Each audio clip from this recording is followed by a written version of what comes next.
Okay, Tom, for some reason I'm having a hard time with these videos. So I'm going to play one, interrupt until I can pull up the other one, and then go with another one. The volume, for some reason, isn't playing when I use certain programs except for iTunes. So let's go with the first video. Here we go. And All right, this is a video I'm making for my buddy that's getting 2 stand-up paddleboards. Anybody can watch it if they want to know how to do certain things. Tommy, you're going to have this one. This one's primarily for your guests. It's the easier one. I suggest you start learning on this one. It's heavier, it's longer, easier to float on. You shouldn't have as many problems. This one is 10 foot or 9.5, I think. It's a lot lighter. It's gonna be harder to stand on, and it's better for surfing. Now, the two things is when you stand, you generally want to get your position. This is going to be your center point. I will generally stand somewhere in here, okay? And that's going to be your center. When you're standing, you don't want to stand straight up. You're not going to keep your balance. Keep your knees slightly bent like this. You're going to feel it. Your toes will start to hurt after your first few times because you're pressing down on those toes really hard to keep that balance. And you want to keep your knees in there, okay?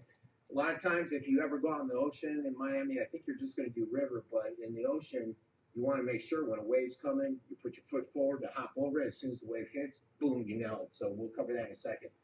These are the two, though, okay, for cruising. And you're also getting 2 life preservers and 2 whistles.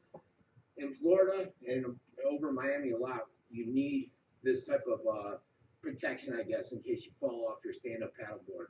I usually will get a PDF, which is right here. And it comes with a life preserver and a whistle, and I'll just strap that on me. You have these. You don't have to wear them. You just have to have them on the board. Also, leashes. I got some leashes and a tie down. So that ends this segment. We'll be right back with the next one. all right, now let me pull up the other one real quick as you're looking at me and observing me. And let's see, we got to open with, and this is a pain in the butt. Here we go. Right? All right. Tom, you got 2 paddles over there. One is adjustable for your guest. The other one has been fitted for you, okay? Just remember when your guest comes in and you do the adjusting, basically you want them to stand like this with your elbow slightly bent. That's how far to adjust it up to for the adjustable one, all right? One thing, when you're paddling, this is not the appropriate way. This is how the paddle goes when you're paddling, all right? A lot of people, for some reason, think it goes that way and it doesn't, all right? The other thing, so when you're in there, if you want to go in that way, remember that you're going to keep your knees slightly bent. You're going to be just about this way on there. The best thing to get the best pull is your hand grip's going to be basically like this. You want to go as far in front of you as you can, come out, and right about this end, you're going to flip it out. Like this, okay? And you usually, depending on how you're doing, you do like 8 to 10 each side. You're going to be cruising, so you'll be doing little stuff like this, but you don't want to go far back. Usually the stop point is right around where your foot is based, okay? And then, of course, making sure the paddle's the right way. Now, when you're down there, if you're on your board, let's say you're on this one, you're going to be like this. I usually will get into it with my body, pull it forward and back. But again, that's if you're going fast, you're trying to cover a lot of ground, or you're surfing like I do. If you're just out there doing your basic cruise down the river, most people will be like this, lollygagging around. All right? But since you used to surf when we were kids, I hope you get into surfing and remember the placement of the paddle. So next, we're going to show you a tie down. Make sure you know how to tie it down on your car when you want to transport. All right, so let me pull up that tie down video real quick. Boy, what a pain in the butt this is. All right, Tommy, this is how you tie it down on your car. Oops. Okay, now is the tie down.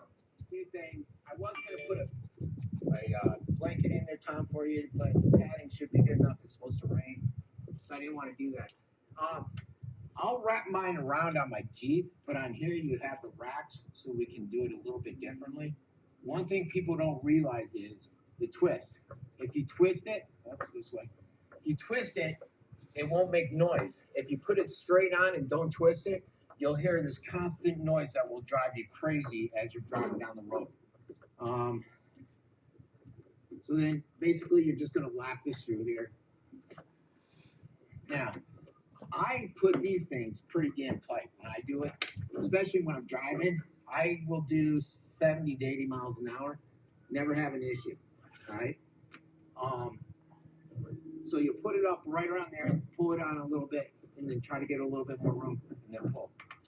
Then go back here. We already did this one, pull a little bit. You want them real snug. You don't want them too tight. Like back here, if it got too tight, one of my old boards, this antenna used to stick up in there and put an indentation in there. So you want to look and see if you got anything. Now, besides doing it this way, I'll take and I'll tie it in like this. You know, stop it, because you're going to catch some play on it with wind when it blows up on there. And Bella, when Bella stops at the gas station, if it's loose, just go in there and tie it back in there, okay? Because sometimes the wind's shifting so much on there. And that's the gist of it, Tommy boy. And you should be set tomorrow, April 1st. I want a video or a picture of you out on the waterway with your boards after Bella drops them tonight. That's it. All right, so that's it, Tommy. Have fun with the stand-up paddleboard, buddy.